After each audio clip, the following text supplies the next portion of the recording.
Assalamualaikum warahmatullahi wabarakatuh. Waalaikumsalam. Alhamdulillahillazi arsala rasulahu bilhuda wa dinil haq liyuzhirahu ala dini kulli walau karihal musyrikun walau karihal munafiqun.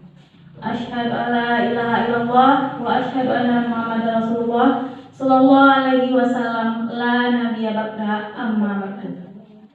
Pertama dan utama sekali, marilah kita mengucapkan puji dan beserta syukur atas kehadirat Allah Subhanahu wa taala yang telah memberikan kepada kita kesempatan dan kesehatan sehingga kita telah dapat hadir di acara kita ini untuk menyaksikan diseminasi dari CGP kita.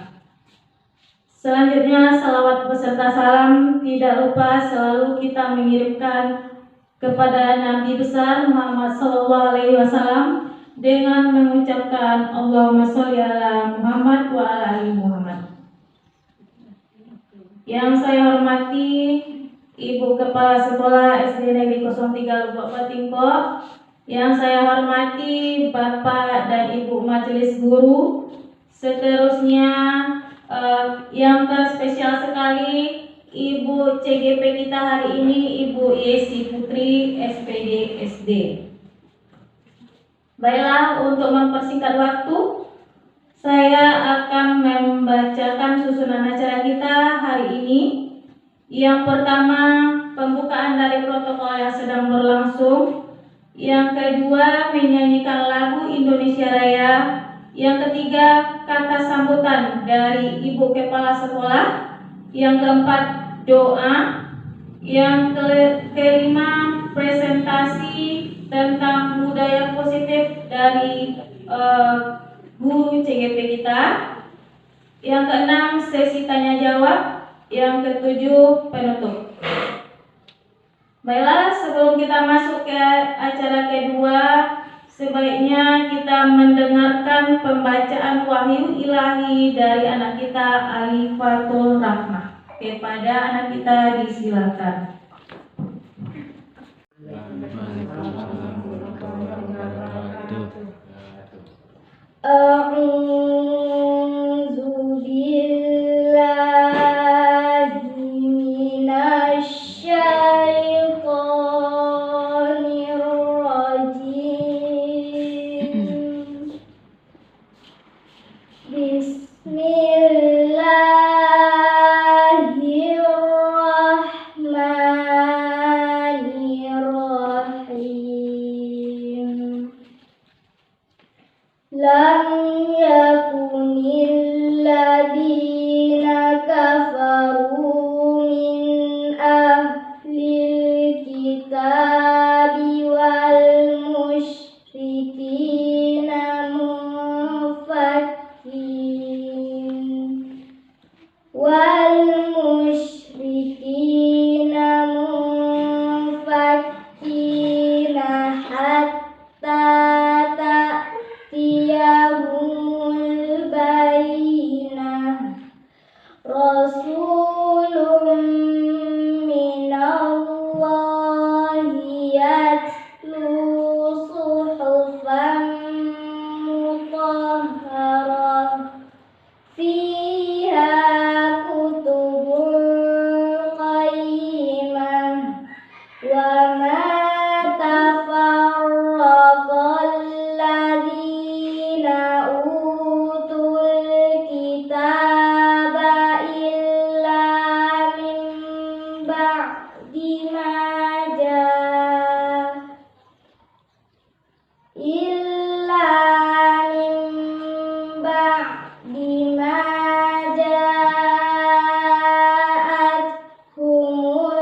bayyinah. Shadaqallahul adzim. Assalamualaikum warahmatullahi wabarakatuh.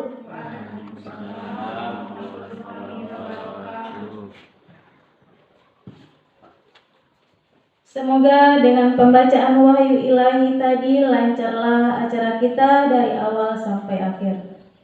Acara selanjutnya menyanyikan lagu Indonesia Raya. Kepada hadirin dimohon berdiri.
Hadirin silakan duduk kembali. Acara selanjutnya kata sambutan dari Ibu Kepala Sekolah SD Negeri 03 Lubuk Batiko. Kepada Ibu Nur Hasna SAG disilakan.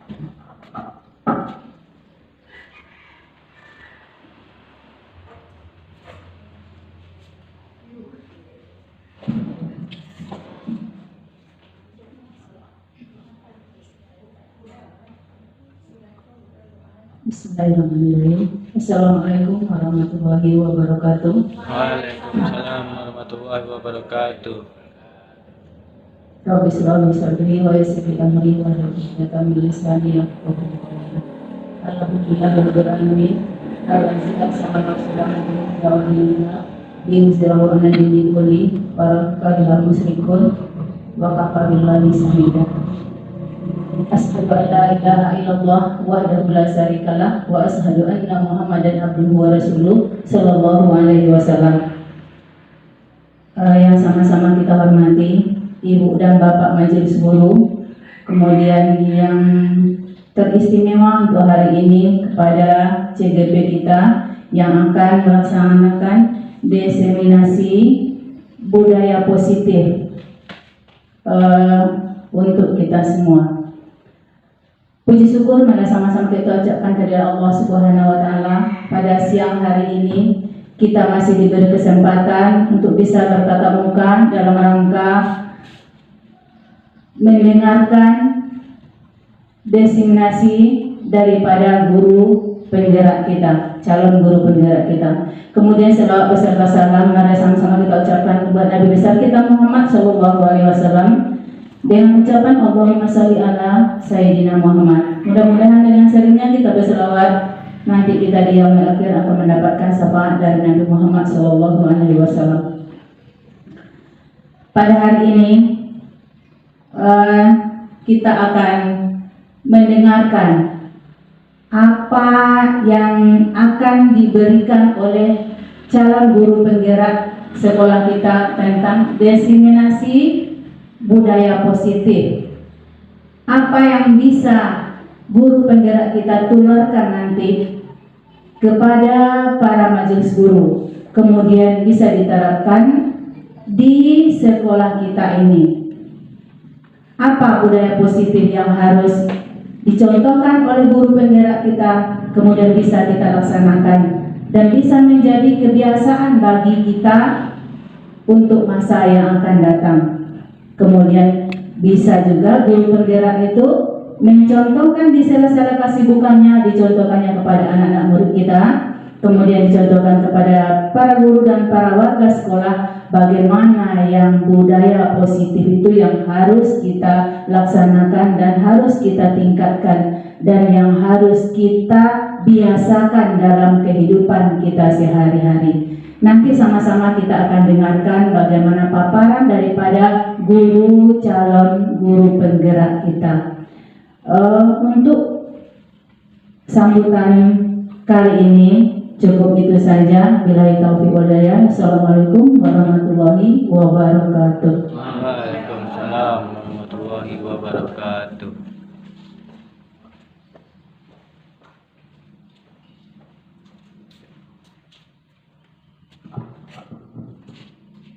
Selanjutnya doa yang akan dipimpin oleh Ibu El Yunita SAG. Kepada Ibu disilakan.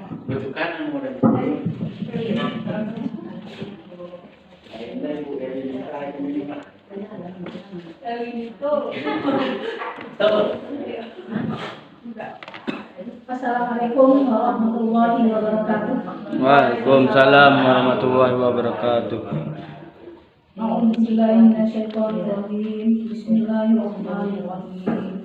Alhamdulillahirabbil alamin wassalatu wassalamu ala asrofil anbiya'i wal mursalin wa ala alihi wa ashabihi ajmain.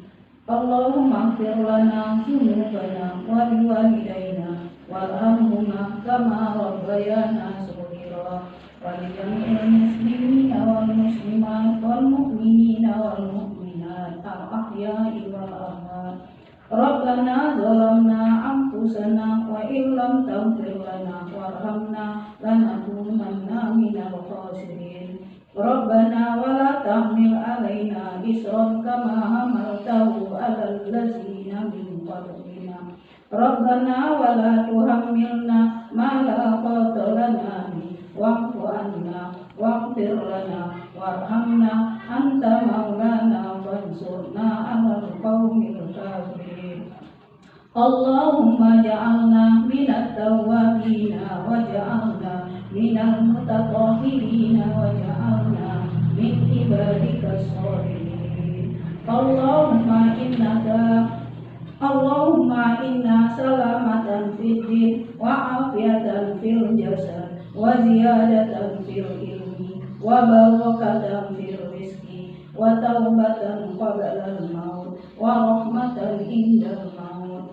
Allahumma hawwin alaina fi sakaratul maut wan najata minan nar wal afwa indal hisab. Rabbana la tuzigh qulubana ba'da idh hadaytana wa hab lana min ladunka rahmatan innaka antal wahhab. Rabbana atina fid dunya hasanah wa fil akhirati hasanah wa qina adzabannar. Wa sallallahu ala Muhammadin wa ala alihi wa ashabihi ajma'in walhamdulillahi rabbil alamin. Assalamualaikum warahmatullahi wabarakatuh.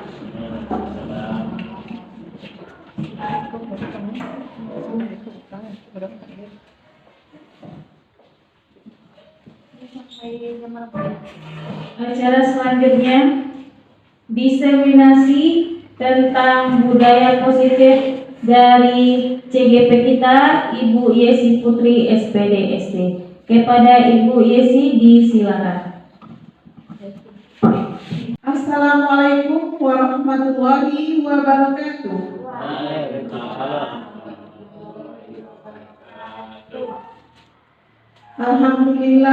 Alhamdulillahillazi hadana li hadza wa ma kunna linahtadiya laula an hadana Allah.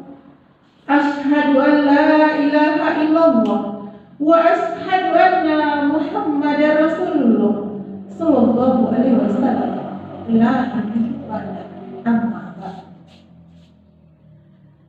Yang sama-sama kita hormati Ibu Kepala Sekolah UPTD SD Negeri 03 Lubuk Batiko, yang sama-sama kita hormati Bapak dan Ibu Majelis Guru UPTD SD Negeri 03 Lombok Timur.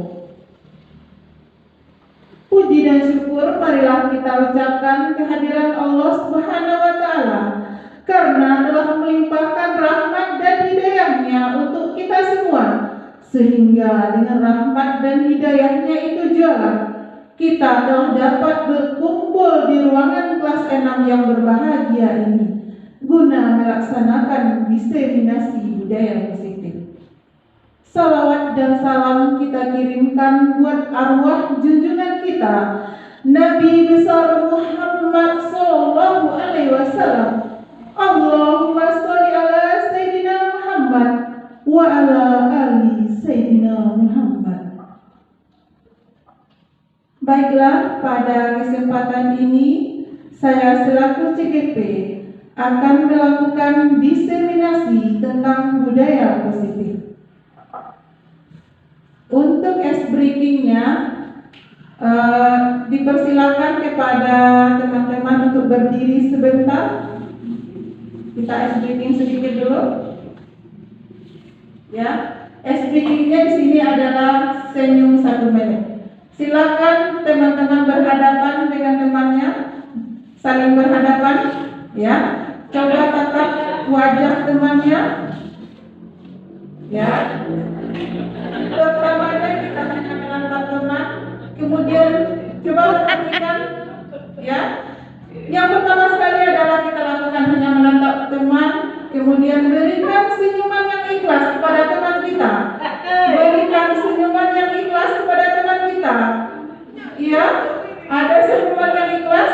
Akhirnya silakan Ayu berikan senyumannya. Ya, dan ya akhirnya Bu Santi ketawa. Nah, silakan duduk.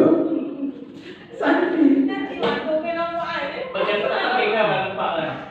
Ya, terima kasih pada teman-teman semua.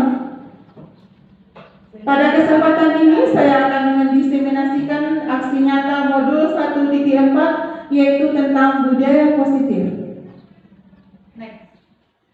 Adapun tujuan dari kegiatan ini yang pertama adalah memang sudah tugas kami sebagai CGP untuk melaksanakan penyebaran di sekolah yaitu tentang budaya positif. Selain itu adalah untuk kemudian selain sudah tugas kami juga adalah untuk menyebarkan pemahaman tentang budaya positif di sekolah kita ini.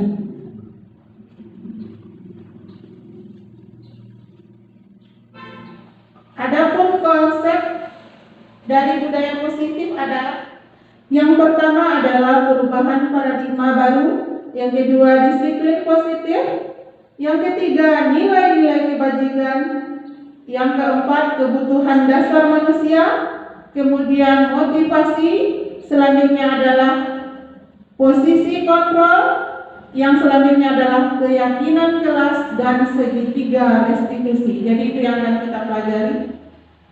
Dalam melaksanakan disiplin positif ini, paradigmanya adalah yaitu tentang filosofi KHD yang berpusat kepada murid. Jadi intinya adalah pembelajaran kita itu menghamba kepada murid sesuai dengan profil pelajar Pancasila yang sudah sama-sama kita ketahui, yaitu beriman dan bertakwa kepada Tuhan Yang Maha Esa, berkebinekaan global, mandiri, kreatif, inovatif, dan bernalar kritis. Kemudian selain itu juga kita menerapkan pembelajaran kepada siswa kita, yaitu tentang pembelajaran seumur hidup, tentang mengembangkan potensi murid sesuai dengan kodrat alam dan kodrat zamannya. Nah, yang disiplin itu sebenarnya sudah tahu kita. Jadi disiplin itu berhubungan erat dengan pembelajaran budaya-budaya yang terbaik yang ada di sekolah kita. Bagaimana kita menerapkan tingkah laku kita, baik dari segi perkataan, perbuatan maupun tingkah laku kita, agar mengarah kepada hal-hal yang terbaik. Mungkin ada tambahan dari teman-teman yang ingin mengajukan inspirasinya tentang budaya positif. atau pemahaman tentang budaya positif? Dipersilakan. Bu Andi mungkin, silakan Bu. Terima kasih kepada CPI kita, C10. Di sini kami hanya ingin menambahkan sedikit. Budaya artinya yang sudah menjadi kebiasaan, positif, yang baik, kan begitu. Jadi di sini selain dari disiplin tadi, kita laksanakan di sekolah, yaitu seperti biasa bersalaman menjelang masuk. Asal ada tamu kita mengucapkan salam. Jadi kita terapkan kepada anak-anak dari pertama sampai nanti dia tamat di sekolah. Hanya itu. Terima kasih, luar biasa sekali. Beri tepuk tangan yang meriah untuk ibu kita. Ya, terima kasih Bu. Wawasannya sangat luas sekali. Memang betul apa yang dikatakan oleh ibu itu. Jadi yang budaya itu adalah telah mendarah daging ya Bu. Sudah terbiasa di sekolah kita.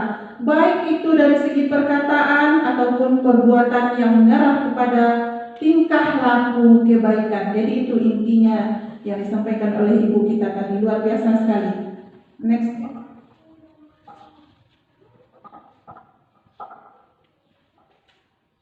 Jadi sebagai pendidik tujuan kita adalah menciptakan peserta didik yang memiliki disiplin diri sehingga dia bisa melakukan kegiatan pembelajaran ataupun aktivitas tingkah laku sesuai dengan nilai-nilai kebajikan. Jadi intinya nanti adalah mengarah kepada nilai-nilai kebajikan, tingkah laku positif dan perilaku-perilaku yang menghindari perilaku-perilaku yang menyimpang.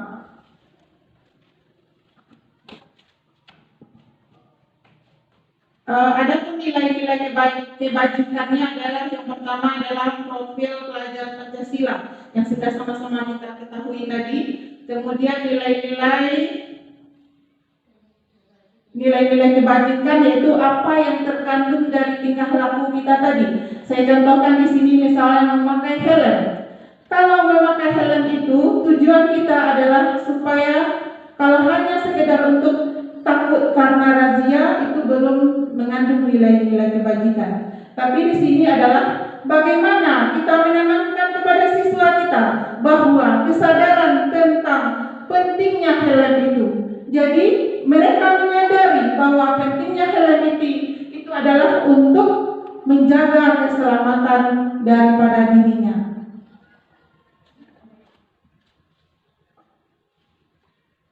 Selanjutnya adalah untuk kecakapan hidup.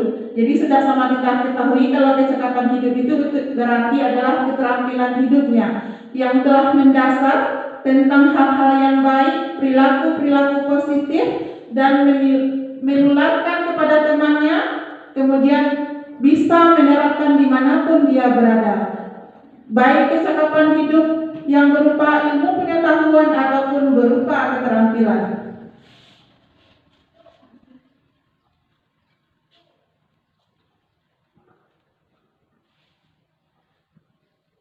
Jadi selain itu juga kita mengetahui yaitu tentang kebutuhan dasar murid. Kebutuhan dasar murid itu adalah segala sesuatu yang berhubungan dengan murid kita. Apa saja yang dibutuhkan oleh murid kita, baik itu berupa tindakan, perangai, tingkah laku yang mengarah kepada nilai-nilai kebajikan dan mengarah kepada disiplin positif. Adapun 5 kebutuhan hidup ini adalah berlaku secara umum. 5 kebutuhan dasar manusia. Yang pertama adalah kebutuhan untuk bertahan hidup. Sudah sama kita ketahui, yaitu mengenai kebutuhan dasar makan, sandang, pangan, papan. Kemudian selanjutnya adalah rasa kasih sayang dan dihargai. Kemudian selanjutnya adalah penguasaan. Kemudian selanjutnya adalah untuk kebebasan dan kesenangan.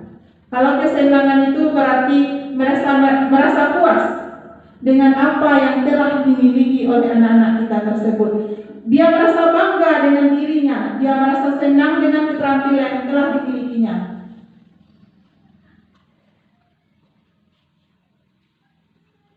Ya, selanjutnya adalah ini mengenai motivasi.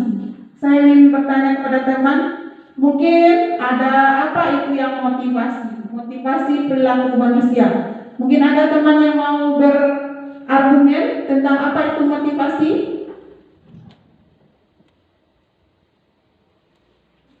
Silakan Ibu Ayu.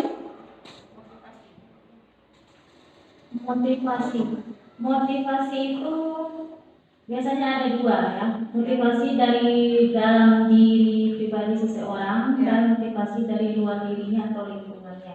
Jadi lingkungan itu mempengaruhi terhadap perilaku seseorang, apakah lingkungan yang baik atau buruk, atau dan juga motivasi itu dari dalam dirinya, apakah dia berminat atau tidaknya untuk melakukan sesuatu. Mungkin itu yang motivasi, melakukan sesuatu sesuai dengan kemauan diri dan ada nanti pengaruhnya dari mungkin lingkungan atau bagaimana. Mungkin itu ya Bu. Ya, terima kasih. Tepuk tangan untuk Bu Ayu. Luar biasa sekali pemahamannya. Berarti Bu Ayu ini adalah sudah banyak belajar tentang disiplin positif. Jadi motivasi itu adalah tujuan kita melakukan sesuatu. Seperti yang dikatakan oleh Bu Ayu tadi adalah motivasi itu apa yang menyebabkan kita melakukan seperti itu. Jadi motivasi itu memang benar sekali apa yang dikatakan Bu Ayu itu, ada yang secara intrinsik dan ada yang secara ekstrinsik. Yang secara intrinsik inilah yang lebih baik. Jadi motivasi yang pertama itu adalah untuk menghindari hukuman. Jadi apa yang dilakukan oleh siswa itu, mereka melakukan sesuatu itu karena jangan dihukum, supaya tidak dihukum. Itu baru merupakan motivasi ekstrinsik. Kemudian yang kedua ini adalah motivasi yang berupa penghargaan atau reward. Jadi mereka melakukan itu karena adanya reward. Kalau tidak ada reward mereka tidak mau. Ini juga masih merupakan motivasi ekstrinsik. Yang sebaiknya adalah motivasi yaitu tentang intrinsik, yaitu mereka menyadari betul bahwa pentingnya nilai-nilai kebajikan dan pentingnya tentang budaya positif. Misalnya mereka pergi ke sekolah itu tidak terlambat karena karena dia merasa disiplin, pentingnya disiplin, dan memiliki perilaku yang baik itu karena memang keinginan dari dirinya. Jadi apapun segala tingkah laku kita ini hendaknya bersumber dari motivasi intrinsik. Kalau dari ekstrinsik ini karena ada sesuatu. Jadi kita melakukan sesuatu itu karena ada ini. Karena ada ini, itulah yang harus kita hindari. Ya, selanjutnya ini adalah beda antara hukuman, konsekuensi, dan restitusi. Kalau hukuman itu sudah sama-sama kita ketahui, yaitu sifatnya itu adalah terdesak atau mendadak aja datangnya. Kemudian murid akan merasa tidak senang dengan hukuman tersebut. Kemudian hukuman ini bisa juga berupa hukuman fisik dan hukuman psikis. Sedangkan kalau yang konsekuensi ini sudah disepakati dulu dengan murid, murid juga ikut membuat konsekuensi. Jadi murid ini tidak merasa juga dia tidak merasa nyaman, tapi karena sudah disepakati maka harus dilakukan. Jadi sikap guru di sini adalah sebagai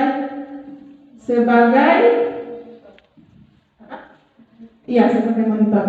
Yang paling bagusnya adalah restitusi. Restitusi ini adalah perilaku kita, bagaimana kita mengembalikan peserta didik kita atau membantu peserta didik kita untuk mengatasi segala permasalahannya dengan cara kita tidak menghakiminya, tapi kita melakukan dengan cara segitiga restitusi. Tidak menghakimi, tapi mencarikan bagaimana solusi terbaik untuk anak kita tersebut. Selanjutnya adalah 5 posisi kontrol.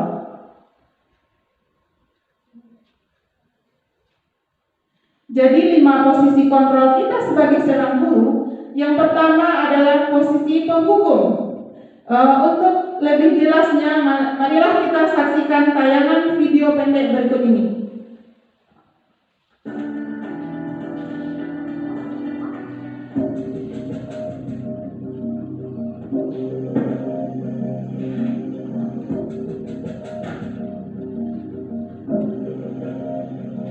Namen,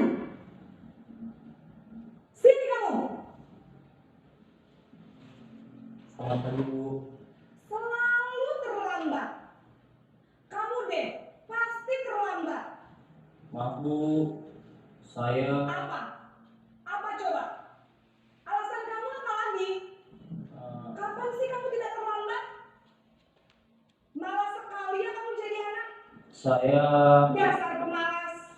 Gak kapok-kapok sih kamu. Sudah berapa kali terlambat? Sana, kamu keliling lapangan basket 2 kali. Kenapa saya harus keliling lapangan basket, Bu? Kenapa? Kamu mau lawan ibu? Berani-beraninya jawab. Sudah terlambat, masih berani jawab pula. Sekarang, keliling lapangan basket 5 kali sekalian. Biar kapok. Cepat. Pergi sana ke lapangan basket. Ya, itu adalah tentang posisi video pendek tentang posisi guru sebagai penghukum. Jadi pada posisi penghukum ini, yaitu gurunya cenderung menggunakan kata-kata yang kasar, cenderung menghardik, dan bisa saja memberikan hukuman berupa selain ucapannya yang kasar, juga menggunakan hukuman fisik. Misalnya seperti berlari di lapangan seperti yang tadi ini. Jadi apa dampaknya bagi siswa kita? Dampaknya bagi siswa kita itu adalah siswa kita akan menjadi anak yang penuh dendam, pemarah, dan merasa sakit hati kepada kita. Jadi ini sebenarnya posisi yang harus kita hindari. Kemudian untuk posisi yang kedua yaitu posisi sebagai pemberi rasa bersalah. 3.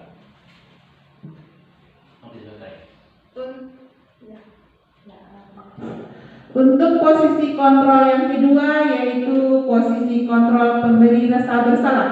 Nah, kita saksikan video singkat berikut ini. Kapok. Cepat. Pergi sana ke lapangan basket. Ini satu bantu ya.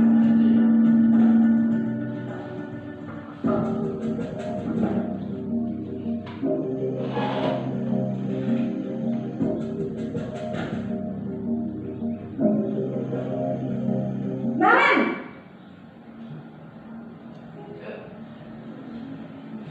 Selamat pagi, Bu. Naren. Kamu kenapa terlambat lagi, nak? Ya Tuhan, Naren. Kamu senang ya bikin ibu susah ya? Kalau kamu terlambat lagi, nanti ibu yang ditegur bapak kepala sekolah, nak. Disangka ibu tidak bisa membina kamu. Duh, gimana ini? Maaf, Bu. Duh, Gusti Naren. Kamu suka ya kalau ibu ditegur bapak kepala sekolah? Terus, sekarang ibu harus tulis apa ini di buku absen? Ini kamu sudah sering terlambat loh. Ibu harus apa coba? Maaf, Bu. Maaf sekali. Ya sudah, lain kali jangan bikin ibu susah lagi ya nak ya. Ibu tidak akan kuat lagi kalau kamu begini terus. Bisa jantungan kalau ibu ditegur bapak kepala sekolah. Sana cepat ke kelas. Maaf ya, Bu. Maaf sekali.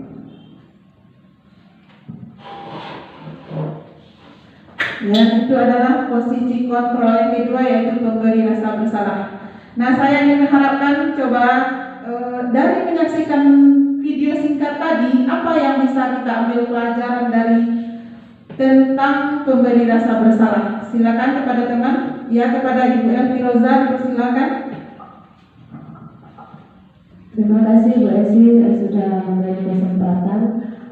Setelah melihat video pendek tentang pembuat merasa bersalah di sana, bisa kita lihat bersama di mana di sini Bu gurunya bersuara lebih lembut, membuat sehingga si siswa merasa bersalah dengan kalimat bagaimana kamu gimana deh, ibu sangat kecewa, bagaimana ibu kalau jantungan seperti itu. Jadi seakan-akan siswa sangat-sangat bersalah di sini, sehingga siswa menjadi kurang bersemangat di sana, nampak kelihatan dari video tersebut. Kemudian dia kurang percaya diri. Kalau saya lihat seperti itu, Bu. Ya, terima kasih, tepuk tangan untuk Bu Elvi, luar biasa sekali. Memang benar sekali apa yang dikatakan oleh Ibu Elvi tadi, yaitu mengenai pemberi rasa bersalah. Suara gurunya itu rendah, tapi sangat menusuk hati, seperti yang tadi. Bagaimana kamu ini, ibu bisa dimarahi oleh kepala sekolah. Nah, jadi ada kata-kata tadi. Kalau seperti ini ibu bisa jantungan, berarti kita telah menanamkan pada siswa kita tersebut, gara-gara dia terlambat, dia akan merasa di hatinya, memberi kecewaan yang besar kepada gurunya, memberi rasa bersalah. Jadi dia akan merasa rendah diri, merasa tidak berharga, atau merasa terlalu bodoh atau terlalu jahat rasanya dia sebagai siswa, karena gara-gara tingkah lakunya dia akan merasa sangat bersalah. Seperti ekspresinya tadi, maaf Bu, maaf sekali, maaf Bu, maaf. Jadi dia dengan nadanya yang rendah seperti itu, inilah yang lebih berbahaya lagi dari posisi yang pertama tadi. Posisi selanjutnya yang ketiga, yaitu posisi sebagai teman. Kita saksikan video pendek selanjutnya.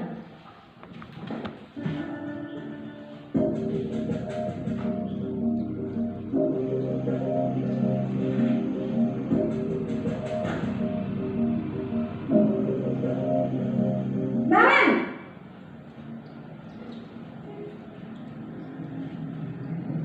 Selamat pagi, Bu. wah, sudah jam berapa ini, Nak? Terlambat lagi ya, sayang. Iya, Bu. Habis ibu saya lupa membangunkan saya, Bu.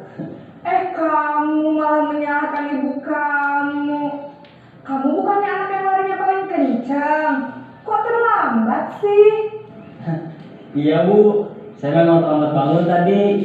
Jadi biarpun saya lari kencang, tetap gak kekejar, Bu. Ya sudah sana. Nanti lain kali larinya lebih kencang lagi ya, biar gak terlambat lagi. Bikin seneng ibu, demi ibu. Bisa kan? Bisa, Bu. Ya sudah, sana masuk kelas. Ibu beresin urusan absen kamu. Kamu ini ada-ada saja. Ya. Itu adalah posisi kontrol yang ketiga, yaitu sebagai teman. Nah, saya mau minta ada tanggapan dari teman yang lain. Silakan Bapak Das dan Ju tadi. Terima kasih atas waktu yang telah diberikan. Kami menanggapi bahwa dari sebagai teman bahwa ada rasa bangga di anak tersebut, sehingga dia tidak merasa tertekan dan akhirnya anak tadi bisa masuk dengan hati yang senang. Terima kasih. Ya, tepuk tangan buat Pak Das, luar biasa sekali. Memang benar apa yang dikatakan oleh Bapak Das ini. Jadi pada posisi kontrol yang ketiga ini, guru memposisikan sebagai teman, cenderung menggunakan kata-kata yang mirip dengan temannya. Ya, jadi menggunakan kata-kata yang lembut, menggunakan senyuman, ekspresi yang seolah bersahabat, dan gurunya ini seolah-olah berada seperti anak sekolah tersebut. Jadi apa dampaknya bagi siswa kita? Dampaknya bagi siswa kita adalah kalau kita selalu menggunakan posisi ini, maka anak kita itu akan cenderung tergantung kepada kita. Kenapa? Karena kita selalu memperlakukan dia sebagai teman. Dia tidak akan mempercayai guru lain. Dia hanya akan mempercayai kita karena mereka menganggap kita adalah lebih baik dari guru yang lain. Jadi itu kekurangannya. Kemudian kebaikannya ada seperti yang tadi, anak akan bersemangat, dia akan termotivasi, akan murah senyum, gembira, begitu ya Bapak? Ya. Untuk posisi kontrol selanjutnya yaitu sebagai monitor atau pemantau. Kita saksikan video selanjutnya.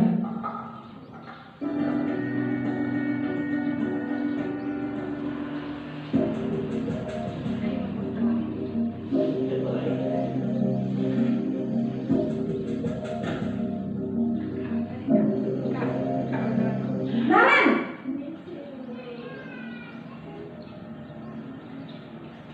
Selamat pagi Bu. Naren, apa peraturan sekolah kita tentang jam berapa kita harus masuk sekolah, nak? Kita harus di sekolah jam 7 Bu. Iya betul, sekarang sudah jam 7.20. Naren sudah tahu konsekuensinya jika terlambat hadir. Paham Bu, saya harus tinggal kelas pas jam istirahat selama 20 menit. Iya benar, konsekuensinya demikian. Jadi nanti jam 9.30 pas istirahat, kamu harus tinggal di kelas, kerjakan tugas tambahan untuk ketertinggalan kamu, ya? Baik Bu. Ya, itu adalah posisi kontrol yang keempat, yaitu sebagai monitor atau pemantau. Dipersilakan kepada teman untuk memberikan argumennya. Silakan kepada Ibu Reti.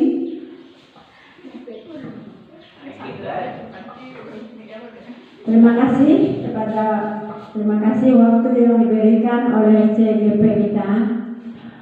Melihat video dari tentang budaya monitor atau pemantau tadi ya, yang mana di sana siswa kita akan merasa selalu didiktekan, dan dia akan selalu mengingat apa yang akan diperintahkan oleh gurunya atau si monitornya. Hanya itu yang dapat saya sampaikan. Ya, tepuk tangan untuk Ibu Reti, luar biasa sekali. Benar. Jadi murid ini akan merasa tergantung ya. Karena jadi kalau pada posisi ini suara gurunya itu cenderung datar, kemudian senantiasa selalu mengarah kepada konsekuensi yang telah dibuat atau peraturan. Seperti katanya tadi, kamu tahu peraturan kita masuk jam berapa? Berarti dia nadanya itu sangat di bawah dari yang penghukum tadi.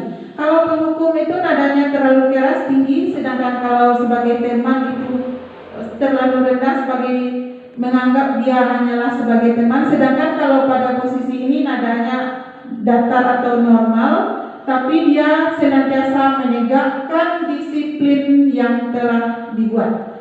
Untuk selanjutnya yaitu posisi kontrol sebagai manajer. Kita saksikan video selanjutnya.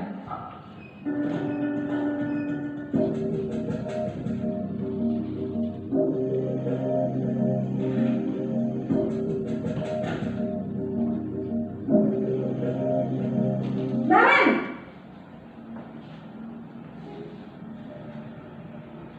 Selamat pagi Bu. selamat pagi Naren. Maaf Bu, saya terlambat. Iya, sekolah masuknya jam 7, sekarang sudah jam 7.20. Jadi sekarang bagaimana ini Naren? Maaf Bu, saya lupa setel alarm saya semalam. Baiklah, menurut kamu, keyakinan sekolah yang mana yang perlu kamu tingkatkan? Menghargai diri sendiri dan orang lain mungkin ya Bu. Setuju. Jadi, apakah Naren meyakini prinsip saling menghormati tersebut? Iya Bu, saya meyakininya. Apakah Naren bersedia memperbaiki masalah keterlambatan ini? Bersedia Bu. Bagaimana kamu akan perbaiki masalah keterlambatan ini? Saya akan coba untuk tidak lupa menyetel alarm saya Bu. Baik, kalau Naren lupa menyetel alarm di rumah, ada orang yang kira-kira bisa bantu mengingatkan tidak? Ada Bu, kakak saya, Kak Emma. Ada lagi selain Kak Emma? Selain Kak Emma, ada ibu saya. Baik, jadi yang mengingatkan Naren adalah Kak Emma dan ibu kamu ya? Kira-kira akan mulai setel alarm kapan nih Naren? Setelah pulang sekolah, akan segera saya lakukan. Baik, jadi Naren akan setel alarm untuk bangun besok pagi dan akan diingatkan oleh kakak dan ibunda Naren ya. lagi yang mungkin perlu dilakukan, Naren? Agar tidak terlambat bangun lagi. Tidak ada, Bu. Baik, Naren. Terima kasih untuk kerjasama kamu. Sekarang kamu perlu kembali ke kelas untuk belajar. Baik, Bu. Terima kasih. Ya, itu adalah posisi manajer.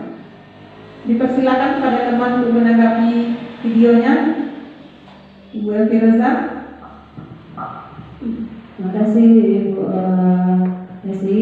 Di mana posisi sebagai manajer ini saya rasa adalah posisi yang paling baik, di mana kita harus masalah yang dihadapi oleh siswa kita serahkan bagaimana solusi yang kita tawarkan solusi yang terbaik untuk siswa. Jadi siswa yang mencari solusi atau jalan dari permasalahannya, sehingga dia tidak tergantung kepada guru. Nah, ini yang kalau menurut saya kita mengarah ke sini, saya rasa, karena selama ini saya merasa mungkin posisi saya mungkin ada kalanya sebagai penghukum yang bisa dilakukan, kemudian ada sebagai teman, sehingga saya merasakan solusi atau permasalahan yang dihadapi siswa, saya yang mencarikan solusinya, bukan siswa. Sementara manajer ini kita bagaimana siswa bertanggung jawab terhadap kesalahan yang dilakukannya. Begitu menurut saya. Ya, tepuk tangan Bu Elvi Rosa, luar biasa sekali pemahamannya tentang budaya positif. Memang benar sekali apa yang dikatakan oleh teman kita itu. Jadi posisi yang terbaik adalah sebagai manajer. Kita di sini tidak menghukum anak secara langsung. Jadi kita di sini adalah memanggil anak, kemudian menanyakan apa sebab permasalahannya, dan bersama dengan anak tersebut untuk mencari solusi tanpa adanya tekanan kepada siswa kita tersebut. Jadi yang terbaik adalah kita melakukan posisi sebagai manajer dengan menggunakan nantinya itu segitiga restitusi. Jadi segitiga restitusi ini akan kita lakukan untuk memecahkan permasalahan anak-anak kita di kelas guna mencari jalan terbaik supaya anak kita kembali kepada kelompoknya dengan karakter yang terbaik. Jadi restitusi ini tujuannya adalah untuk membantu siswa kita mengembalikan identitas dirinya dan mengembalikan dia kepada karakter yang terbaik dan menghindari kesalahan-kesalahan. Lanjut, Dik. Keyakinan kelas. Keyakinan kelas ini adalah suatu nilai-nilai kebajikan yang kita terapkan di kelas kita. Berarti keyakinan kelas ini adalah berupa aturan, tapi aturannya itu tidak dari kita. Ini adalah berupa kesepakatan dari siswa kita untuk melakukan sesuatu apa yang terbaik di kelas kita.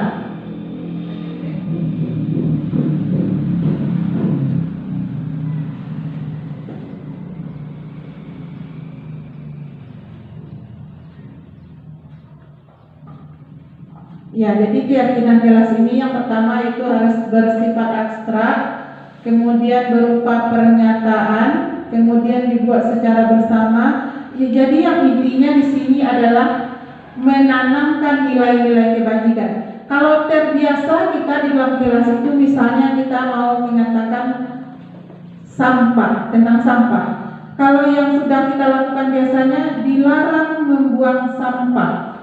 Sedangkan kalau pada keyakinan kelas kita merubah kalimat negatif itu menjadi kalimat positif. Berarti kata-kata yang kita tulis di situ adalah buanglah sampah pada tempatnya.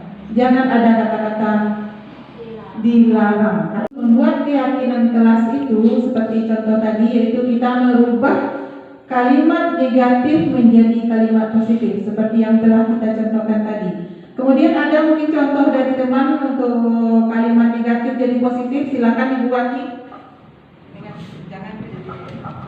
Ya, dari kata-kata jangan kita rubah menjadi yang baik. Tidak boleh keluar misalnya. Jadi kita apakan lebih baik kita di dalam saja. Nanti keluarnya waktu istirahat. Jadi jangan keluar juga, tidak boleh berkeliaran. Lebih baik anak ibu duduk di tempatnya, lebih bagus lagi daripada berkeliaran. Jangan berkeliaran, kita suruh duduk dengan baik. Itu saja contohnya yang berat. Ya, tepuk tangan untuk Bu Wati. Ya, memang betul sekali. Jadi kata jangan itu jangan berkeliaran di kelas. Jadi kita ubah menjadi duduk di tempat masing-masing. Begitu ya Bu ya? Itu intinya yang saya tangkap. Kemudian selanjutnya yaitu segitiga restitusi. Jadi ini adalah mengenai pemecahan masalah. Restitusi adalah proses penciptaan atau seperti yang telah saya jelaskan tadi, yaitu mengembalikan kondisi peserta didik kita untuk memperbaiki kesalahannya dan mengembalikan dia kepada kelompoknya dengan karakter yang lebih baik. Jadi dia menyelesaikan permasalahannya itu, dia menyadari dari dirinya untuk bagaimana cara mengatasi permasalahan tersebut. Jadi segitiga restitusi ini ada 3 langkah. Yang pertama adalah menstabilkan identitas. Jadi kata-kata yang kita ucapkan itu bisa saja seperti ini: berbuat salah itu wajar. Nah, itu juga bisa kita contohkan. Kemudian kamu lebih beruntung karena kamu tidak melakukan lebih dari ini. Kamu bisa saja melakukan lebih dari ini. Jadi bermacam-macam contoh kalimatnya. Mungkin kita sebagai guru sudah banyak tentang referensi kita, kata-kata yang harus kita ucapkan bagaimana supaya anak kita mau mengakui kesalahannya. Ibu tahu kamu berbuat salah, tapi itu biasa. Kalau memang kamu berbuat salah, pasti kamu akan ada solusinya. Jadi kata-kata yang kita ucapkan itu bagaimana supaya mereka mau mengakui kesalahannya. Ini dalam tahap menstabilkan identitas. Kemudian selanjutnya yaitu validasi tindakan yang salah. Nah, kalau validasi tindakan salah itu berarti kita tentang bagaimana kata-kata kita kepada mereka, yaitu tentang tindakan yang salah. Kamu tentu punya alasan melakukan ini. Nah, begitu seperti contohnya. Berarti anak itu tidak merasa terpojok. Misalnya dia sudah berkelahi dengan teman. Oh, kenapa kamu berkelahi? Tapi kita mengucapkan kata-kata seperti itu. Kamu pasti punya alasan kenapa kamu berkelahi. Kamu pasti punya alasan kenapa kamu tidak buat PR. Jadi anak kita merasa tidak terintimidasi.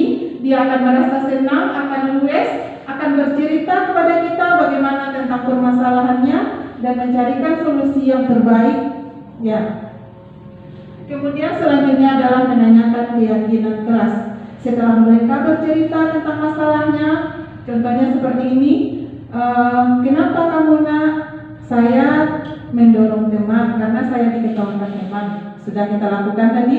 Kemudian kenapa kamu? Kamu pasti punya alasan. Berarti sudah tahap validasinya.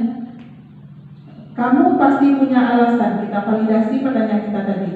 Kenapa kamu mendorong teman? Kenapa? Karena dia menertawakan saya, seperti itu. Seperti itu. Tapi kita tidak boleh memojokkan siswa kita tersebut. Iya, memang benar. Tapi selanjutnya kita tanyakan kepada mereka, apakah kamu mau berubah? Iya Bu, saya akan berubah. Kapan mau berubah? Secepatnya Bu, nanti. Seperti yang telah diceritakan pada video manajer tadi. Mereka, ibu gurunya tadi menanyakan kapan akan berubah.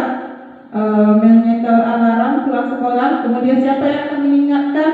Katanya tadi Bu Emma sama ibunya. Itu juga sudah merupakan segitiga restitusi yang telah dilakukan pada kegiatan video tadi.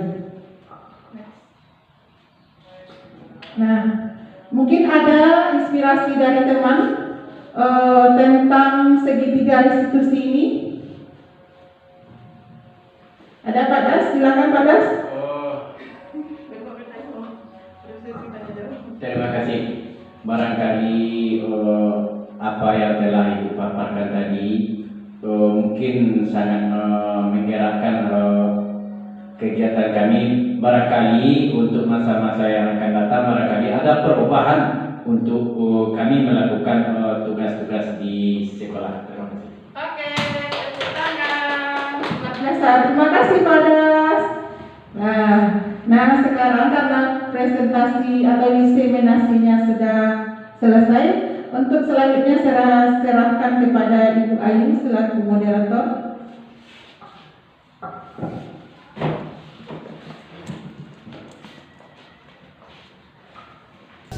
Baiklah Bapak Ibu, telah kita saksikan bersama penampilan diseminasi dari guru CGP kita tentang budaya positif. Selanjutnya kita buka sesi tanya jawab kepada Bapak Ibu yang ingin bertanya, disilakan. Ya Ibu Santi, silakan Bu dengan pertanyaannya. Terima kasih atas waktu yang sudah diberikan. Di sini saya akan menanya ke Ibu Yesi. Tadi sudah dijelaskan tentang 5 posisi kontrol. Jadi posisi kontrol yang paling baik itu di posisi manajer. Jadi apakah boleh dipakai posisi manajer dicampur dengan posisi yang lainnya gitu Bu? Sekian pertanyaannya, terima kasih. Assalamualaikum warahmatullahi wabarakatuh.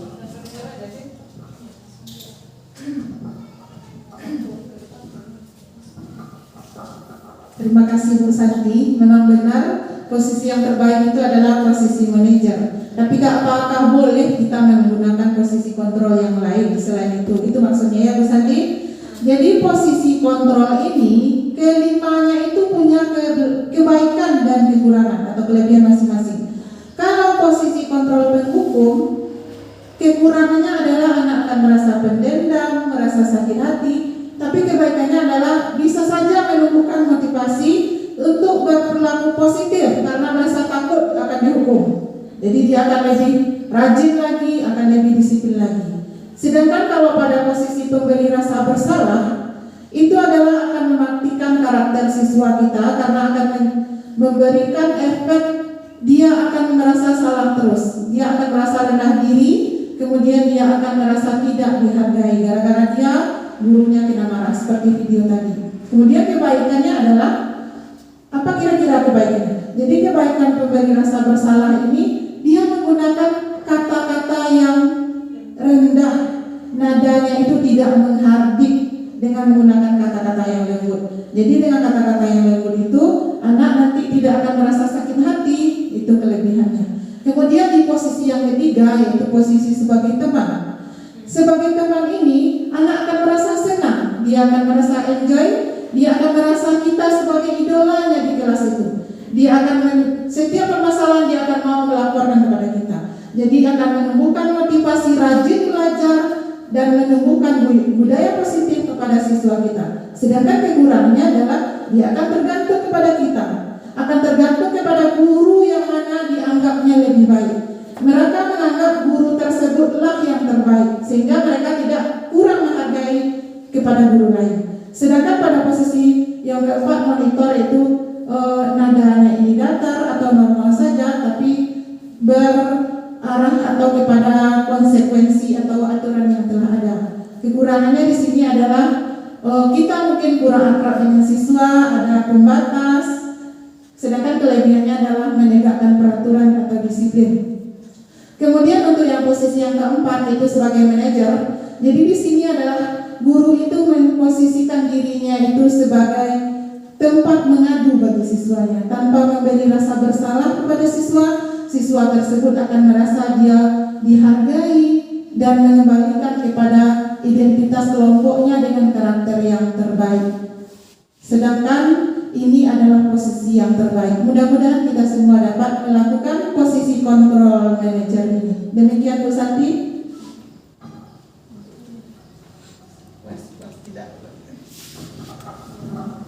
Terima kasih atas jawabannya Bu. Saya puas atas penjelasan yang sudah diberikan.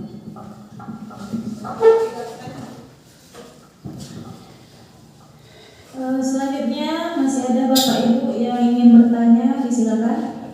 Oke, Bapak Nasril. Terima kasih kepada Ibu yang telah memberikan kesempatan kepada kami. Baiklah Bu, sepanjang paparan yang telah Ibu berikan tadi, banyak pengetahuan yang kami terima. Namun di sini yang masih kami ragukan ada sedikit, yaitu apa perbedaan antara peraturan dengan keyakinan sekolah. Untuk itu tolong Ibu berikan penjelasan sedikit. Terima kasih.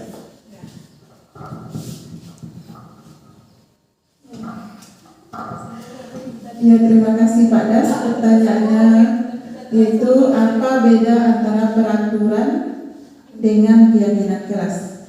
Kalau peraturan ini dibuat oleh pihak, misalnya di sekolah, berarti yang membuatnya adalah pihak sekolah. Berarti di sini kita harus selalu mematuhi aturan, tidak boleh melanggar. Yang membuat aturan itu sekolah, kemudian siswa mutlak. Berarti kalau sudah dikena hukum, efeknya bagi siswa kita adalah merasa kurang senang karena diberi hukuman. Jadi pada aturan ini hanya berlaku sepihak saja. Jadi sepihak saja, yaitu aturan dibuat oleh sekolah atau suatu instansi. Sedangkan pada keyakinan kelas ini adalah dari keyakinan diri siswa kita. Apa nilai-nilai terbaik, nilai-nilai kebajikan yang ada, itulah yang dirumuskan di dalam kebajikan kelas. Misalnya ke sekolah berpakaian seragam, berarti kita telah menanamkan nilai disiplin. Kemudian saling menghargai dan menghormati, berarti kita telah membudayakan menghormati antar teman dan menghargai diri sendiri. Kemudian antara konsekuensi ini dibuat oleh pihak anak atau murid dengan guru, sedangkan kalau aturan tadi dibuat oleh sekolah. Baiklah, untuk penutupan acara kita hari ini, kita minta kepada Ibu Kepala Sekolah untuk memberikan kata-kata penutupan atau penguatan tentang diseminasi yang telah disampaikan oleh guru CGP kita hari ini. Kepada Ibu, disilakan.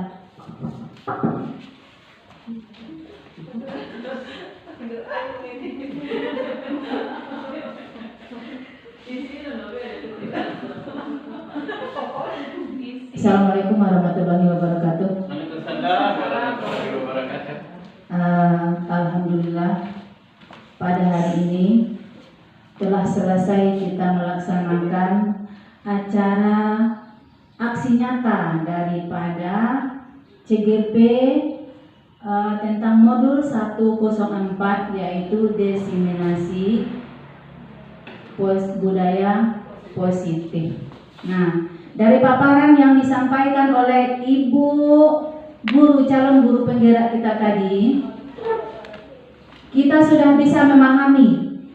Nah, kita sudah bisa memahami dan kita bisa mengambilnya untuk pembelajaran di masa yang akan datang.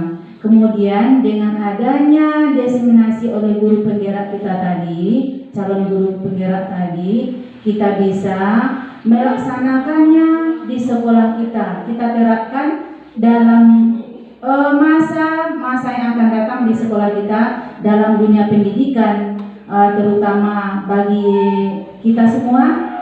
Kemudian bisa juga ditularkan kepada anak-anak kita, yang pastinya budaya positif itu akan kita jalankan insya Allah untuk masa yang akan datangnya.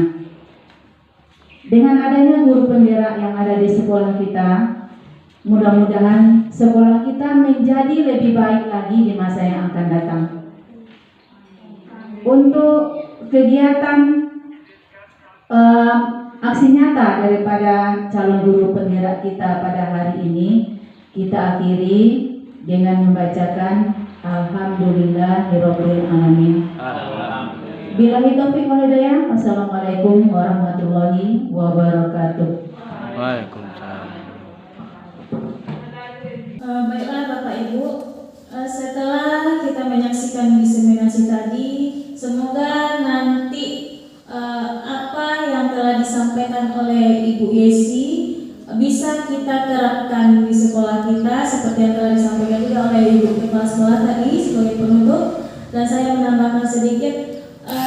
Jadi kita itu sebagai guru dan siswa itu harus saling berkolaborasi, intinya berkolaborasi. Jadi apapun masalahnya, nanti kita dan siswa itu berkolaborasi untuk menyelesaikannya. Tidak melulu dari kita sebagai guru yang memberikan solusi. Jadi siswa itu dia juga dapat nanti memberi solusi terhadap masalah yang dia hadapi sendiri. Mungkin begitu kesimpulan dari saya. Baiklah. Sekian acara kita hari ini. Marilah kita akhiri acara kita ini dengan membacakan Alhamdulillahirobbilalamin. Alhamdulillahirobbilalamin. Saya